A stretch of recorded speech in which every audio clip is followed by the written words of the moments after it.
Lige så det her ikke hovedårsagen, hvorfor jeg er her. Jeg har en jakke på, jeg har sådan en, jeg vinder den ene kind til, og den anden kind. Det er fordi, jeg også repræsenterer en forening, der hedder Østifterne. Okay. Hvor jeg er lokalrepræsentant hernede. Og skal vi se. Et brev.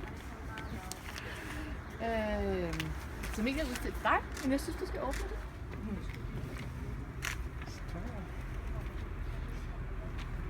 Så der er til et par varme trøjer. Så der er simpelthen 10.000 kroner til dig fra Østifterne. Fordi at du var bare så sej, altså. Wow, det havde Og jeg et ikke skide godt eksempel på, at man skal bare føle sit instinkt og passe på hinanden. Det skal det var man. simpelthen så Ej, tusind tak. Det havde jeg altså ikke. Jeg ved ikke, hvad jeg skal sige. Altså, jeg er utrolig glad for. Altså, jeg er glad for, at jeg selvfølgelig var i nærheden og gøre en forskel. Det er jo fantastisk. Og jeg er selv overrasket, og at jeg handlede, som jeg handlede. Ikke? Ja. Og tænkte, det var jo godt gået til mig selv. Fordi det skal du også det kan man ikke vide, før man ligesom er i situationen. Så.